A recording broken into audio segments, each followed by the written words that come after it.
Pour marquer leur colère, hier, vers Nantes, la première région productrice de France, les maraîchers ont jeté puis détruit 10 tonnes de légumes. Selon les producteurs, cette crise coûterait au moins 6 millions d'euros par semaine. Mais il est évident que les autorités allemandes ont agi dans ce cas avec précipitation et imprudence. Cette crise coûterait 200 millions d'euros par semaine à l'Espagne, ainsi que 2,5 millions au Danemark, 6 à la Belgique, 30 à l'Allemagne, 50 aux Pays-Bas.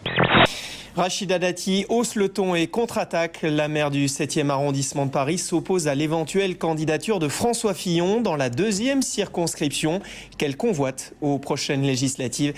Donc je ne vois pas comment François Fillon peut arriver, ça ne lui ressemble pas, m'évincer, simplement au seul motif qu'il est Premier ministre ou qu'il en a marre de la Sarthe. Que je rappelle, la Sarthe qui a permis de lui la carrière qu'il a eue et de le conduire au poste de Premier ministre. Donc ça serait un petit peu ingrat vis-à-vis de ses électeurs et de son département. 4 candidats pour une primaire. D'un côté, l'écologie de combat clairement à gauche, incarnée par Eva Joly. De l'autre, Nicolas Hulot et son écologie de rassemblement au-dessus des partis. Nous pouvons nous ouvrir aux personnes qui partagent nos positions et notre programme. Mais il ne me semble pas que cela était possible pour M. Borloo, sauf à créer beaucoup de confusion, car je ne l'ai pas entendu, lui, critiquer le gouvernement.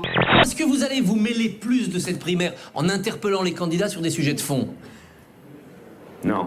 Est-ce que vous donnerez une consigne de vote claire dans les derniers jours, Hulot ou Joly? Non. Merci beaucoup, merci pour cette conclusion et bonne journée. Pas de quoi, pas de quoi. Faut pas qu'on reste entre nous. Voilà. Je suis probablement celui qui en a la plus grande conscience et qui sait que ce travail va être difficile. Ça a été pire et ça aurait pu être pire. Donc voilà, non, honnêtement, je trouve que ça a eu plutôt de la tenue par rapport à ce qui s'est passé en amont pendant 1 mois et demi. Là, tout le monde s'est un peu calmé. Quelle est la meilleure émission Alors, vous regardez pas la télévision, alors je posais la question à Joseph. Ushuaïa ou Thalassa? Vous en avez forcément entendu parler. Oui. Ah oui. Thalassa, je pense. Petit tac sur Hulot. Bah oui. Je suis grand. Si je veux plus une écharpe, je mets une écharpe. Et notre particularité à nous, c'est de mettre de l'huile sur le feu. Sinon, on aime beaucoup votre écharpe. Là, je suis content, parce que je découvre que quand on est candidat, on en est jusqu'à vous choisir votre écharpe. Alors ça, pas question. L'ancien ministre des Solidarités Actives relance le débat sur le RSA. Il propose la création d'un contrat obligatoire rémunéré pour certains bénéficiaires de 5 à 10 heures par semaine. Du travail à caractère social dans les collectivités ou des structures d'insertion. On pourrait accélérer la proposition de contrat unique d'insertion rémunéré. Il ne s'agit donc pas de condamner des personnes qui sont au RSA des travaux d'intérêt généraux, c'est stupide.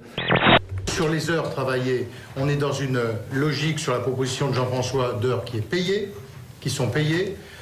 Sur la proposition qu'avait fait Laurent, c'était des heures bénévoles.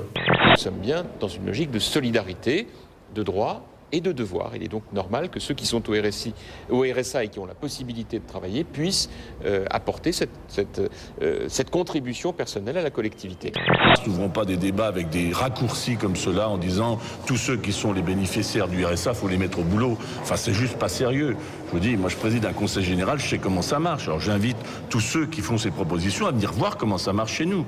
Mais il y a un problème de méthode. Gouvernement, Premier ministre nous réunit, nous en faites des propositions. Quand l'UMP va établir elle-même groupe majoritaire, ses propres propositions. Alors attendez, franchement, je ne veux pas revivre avec le RSA ce qu'on a vécu sur les radars. Pour avoir posté sur Twitter ses photos osées de lui à des femmes rencontrées sur le net, cet élu de la Chambre des représentants doit aujourd'hui s'excuser à la télévision. Tout y est, le ton, les silences, les trémolos, façon série américaine. J'ai causé de la peine aux gens qui comptent le plus pour moi. Et j'en suis profondément désolé. Je ne comprends pas. On a pris l'abonnement maximum, 300 chaînes télé, et on est bloqué depuis 3 jours sur Playboy TV. Tu vas jamais me croire, mon amour. Je t'écoute quand même. Apparemment, mon bracelet électronique fait aussi interférence avec la télécommande. Et c'est vrai, monsieur Emmanueli, je vais y venir. Il y a un pays qui fait mieux que nous, c'est l'Allemagne. Et pourquoi l'Allemagne fait mieux que nous? Parce que l'Allemagne, sous le gouvernement de monsieur Schröder, a fait plus tôt les réformes que nous sommes en train de faire en ce moment. La réforme du marché du travail. C'est un geste regrettable, inconvenant. Et il me semble que Henri Emmanueli l'a regretté. Vous avez pas fait le doigt d'honneur à François Fillon? Mais de quoi vous me parlez là? Qu'est-ce que c'est quoi? Non, mais c'est quand même fort. Écoutez, non, mais vous me dites moi c'est vrai ou si on non, je ne sais pas de quoi vous me parlez, mais si vous avez envie de vous amusez sans moi, jeune homme. Sauf que, comme toi, rappel à l'ordre, probable pour Henri Emmanueli, parce que Noël Mamère, il y a quelques mois, avait fait un bras d'honneur, 1300 € de retirer sur son indemnité mensuelle, et puis un rappel à l'ordre, ça pend au nez d'Henri Emmanueli. The president or the prime minister, excuse me, he's been everything but the first. Thank you, sir. Yeah. I know, I haven't either, so we have something else in common.